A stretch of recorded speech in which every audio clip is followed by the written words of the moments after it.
Welcome to சரிமிலா recipes. இன்றைக்கி நம்ம பார்க்க போகிற ரெசிபி கனவா மீன் வறுவல். கனவா மீன் வறுவல் எப்படி செய்யலான்னு பார்க்கலாம். வாங்க வீடியோக்குள்ளே போகலாம். ரொம்ப சூப்பராக இருக்கும், ட்ரை பண்ணி பாருங்கள். கனவா மீன் வறுவல் செய்கிறதுக்கு நான் 1 கிலோ கனவா மீனை நல்லா க்ளீன் பண்ணிவிட்டு நல்லா மஞ்சத்தூள்லாம் போட்டு அலசி எடுத்து வச்சுருக்கேன். அதுக்கு 2 தக்காளியை நல்லா மிக்சியில் கொஞ்சம் கொரப்பாக அடித்து எடுத்து வச்சுருக்கேன். இப்போ ஒரு 4 வெங்காயத்தை நல்லா கொரப்பாக கொஞ்சம் மிக்சியில் அடித்து எடுத்து வச்சுருக்கேன். இப்போ 2 பச்சை மிளகா கீரி அடிச்சிருக்கேன். கொஞ்சம் மல்லித்தலை, ஒரு கொத்து கருவேப்பிலை எடுத்து வச்சுருக்கேன். இப்போ ஒரு வானலை ஹீட் பண்ணிக்கலாம். ஹீட் ஆனதுக்கப்புறம் ஒரு 3 ஸ்பூன் அளவுக்கு ஆயில் சேர்த்துக்குங்க.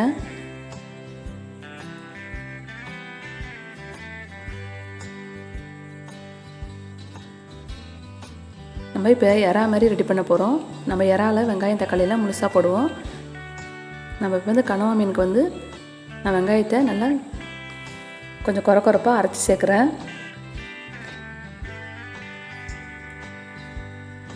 இப்போ 4 வெங்காயத்தை கொஞ்சம் கொரப்பாக அரைச்சி இப்போ ஆயிலில் சேர்த்து நல்லா வதக்கி விட்டுக்கலாம்.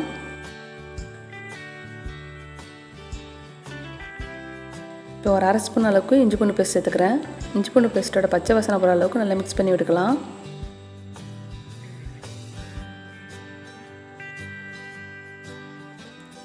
நீங்கள் கனவா மீன் வறுவல் செய்யும்போது இஞ்சி பூண்டு பேஸ்ட் சேர்த்துக்கோங்க. அப்போ தான் எந்த கவுச்சி சும்மலும் இருக்காது. இப்போ 2 தக்காளியை கொஞ்சம் கொரப்பாக அரைச்சி சேர்க்குறேன்.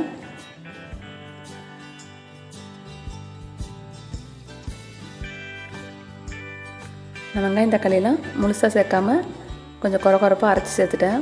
இப்போ மசாலாவோட சாப்பிடும்போது ரொம்ப சூப்பராக இருக்கும். இப்போ 1 ஸ்பூன் அளவுக்கு சால்ட் சேர்த்துக்கலாம்.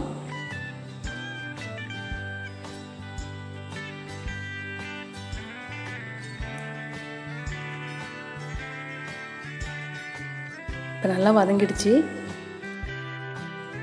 இப்போ பச்சை மிளகாய் சேர்த்துக்கலாம்.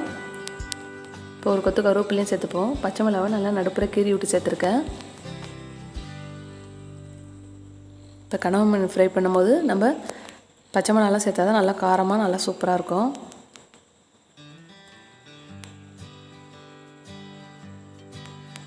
இப்போ மசாலா சேர்த்துக்கலாம். ஒரு சின்ன ஸ்பூனில் 1 ஸ்பூன் அளவுக்கு மஞ்சள் தூள் சேர்த்துக்கிறேன். நல்லா பெரிய ஸ்பூனில் 1 ஸ்பூன் அளவுக்கு காஷ்மீர் மிளகாய் தூள் சேர்த்துருக்கேன். காஷ்மீர் மிளகாய் தூள் காரம் கம்மியாக இருக்கும். நல்லா கலர் கொடுக்கறதுக்காக காஷ்மீர் மிளகாய் தூள் சேர்த்துருக்கேன். வீட்டில் அரைச்ச மிளகாய் தூள் வேணாலும் நம்ம சேர்த்துக்கலாம். சேர்த்து நல்லா மிக்ஸ் பண்ணி விட்டுப்போம். இப்போ 1 ஸ்பூன் மிளகாத்தூள் சேர்த்துருக்கேன். இப்போ நல்லா க்ளீன் பண்ணின கனவா மீனை சேர்த்துக்கலாம். கனவா மீனை நல்லா சின்ன சின்னதாக கட் பண்ணி வச்சுருக்கேன். அதை சேர்த்து நல்லா மிக்ஸ் பண்ணி விட்டுக்கலாம்.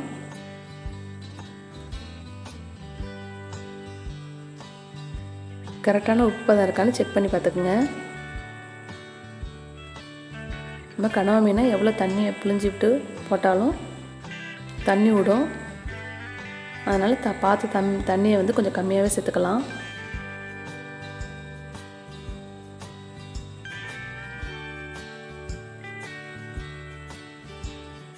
பாருங்கள், கொஞ்சம் தண்ணி விட்டுருக்கு. நான் கொஞ்சமாக தண்ணி சேர்த்து நல்லா மிக்ஸ் பண்ணி விட்டுக்கிறேன்.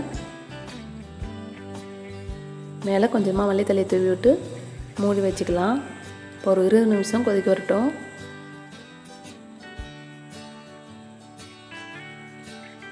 இப்போ திறந்து பார்க்கலாம்.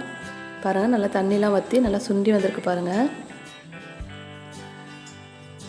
நல்லா வெந்துடுச்சு. நல்லா பிரட்டி விட்டுக்கலாம்.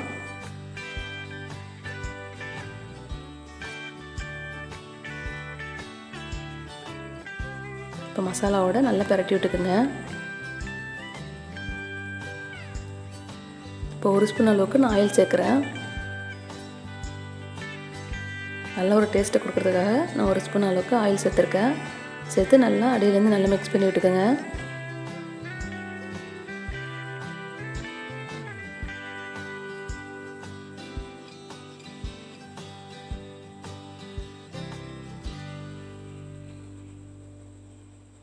இப்போ 1 ஸ்பூன் அளவுக்கு மிளகுத்தூள் சேர்த்துக்குங்க. நல்ல ஒரு டேஸ்ட்டை கொடுக்கறதுக்கு 1 ஸ்பூன் அளவுக்கு நான் மிளகுத்தூள் சேர்த்துருக்கேன். அவ்வளோதான். மிக்ஸ் பண்ணி விட்டுட்டு நம்ம இறக்கிடலாம். சூப்பரான சுவையான கனவா மீன் வறுவல் ரெடி ஆகிடுச்சி. இந்த கனவா மீன் வறுவலை நீங்களும் உங்கள் வீட்டில் ட்ரை பண்ணி பாருங்கள். ட்ரை பண்ணி பார்த்துட்டு கமெண்டில் சொல்லுங்கள். இந்த வீடியோ பிடிச்சிருந்தா லைக் பண்ணுங்கள், ஷேர் பண்ணுங்கள். மறக்காமல் நம்ம சரிமான ரெசிபிஸை சப்ஸ்கிரைப் பண்ணுங்கள். பக்கத்தில் இருக்க பெல் ஐக்கானையும் ப்ரெஸ் பண்ணிக்கோங்க. தேங்க்ஸ் ஃபார் வாட்சிங்.